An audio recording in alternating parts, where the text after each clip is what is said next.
Long before the clash of iron and the fall of temples, there was a void. Israel was crushed under the occupation of the Philistines. In the tribe of Dan, a couple lived in the shadow of this oppression, struggling with a deeper personal sorrow. They were childless. Then the narrative shifts. An angel appears, not to a king, but to an unknown woman, declaring that she will bear a son.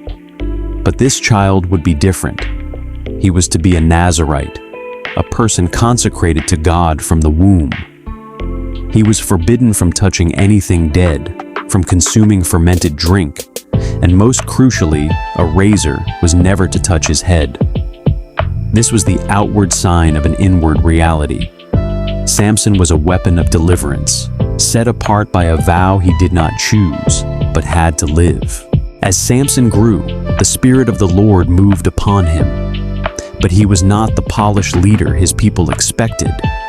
He was a man of visceral, unchecked power. The first recorded display of this was in the vineyards of Timnah. A young lion roared against him, and Samson, stripped of weapons but filled with supernatural energy, tore the beast apart as if it were a young goat.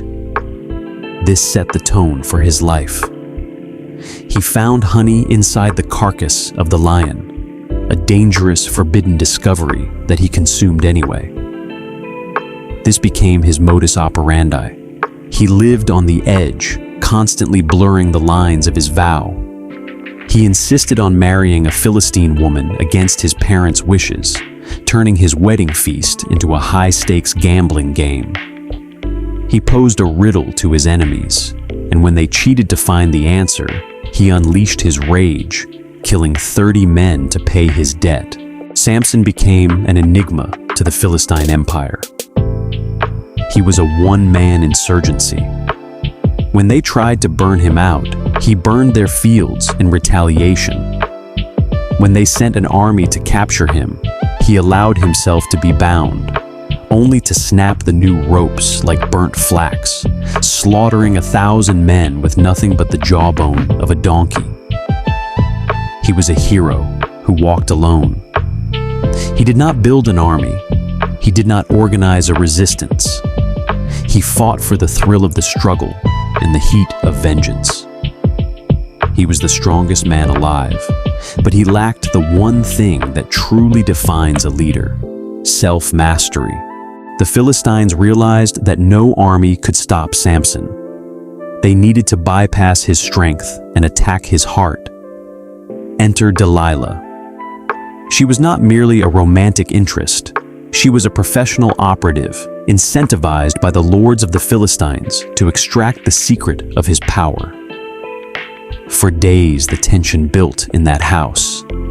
Samson played with her. He lied to her, telling her he could be bound with bowstrings, then new ropes, then weaving his hair into a loom. He enjoyed the proximity to his own destruction. He thought he was the one in control, that he could play the system forever. But Delilah was relentless. She turned his own affection against him, accusing him of not loving her, wearing down his resolve until the day he finally broke. He revealed the truth. His strength was tied to his obedience to the vow. While he slept, his hair, the symbol of his separation, was shorn. The moment Samson woke up, the realization was catastrophic. I will go out as before, he thought, but the presence of the Lord had departed. The Philistines swarmed him. They didn't just capture him, they gouged out his eyes.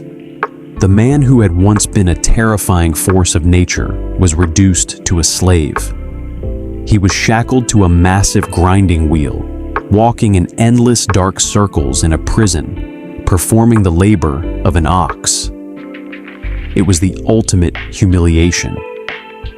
The hero of Israel was now a spectacle for his enemies, mocked and blinded, his life reduced to the rhythm of a stone wheel.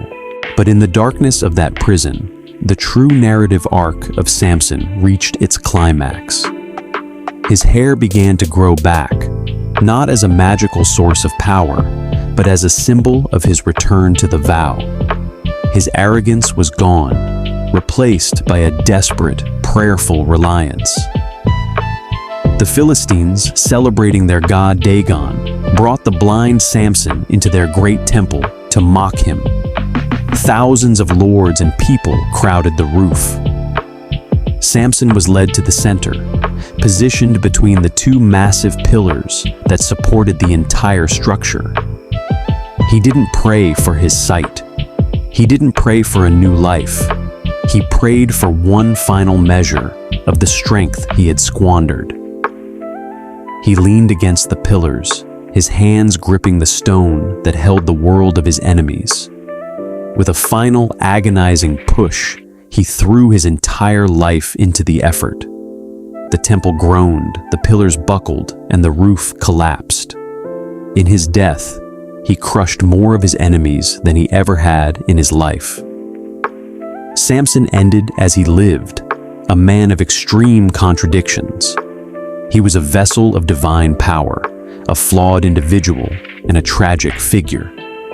But in the final, ruinous moments of the temple, he proved that no matter how far a person falls, the possibility of redemption remains until the very last breath. Samson's life reminds us that we are all carrying a vow of sorts, a purpose we were meant to fulfill.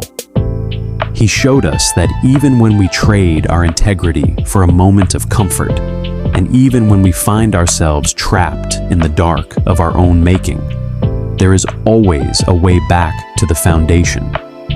The question isn't just what he did, but what we will do with the strength we've been given.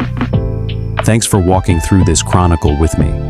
If you're still wrestling with your own narrative, hit subscribe and join us for the next mystery.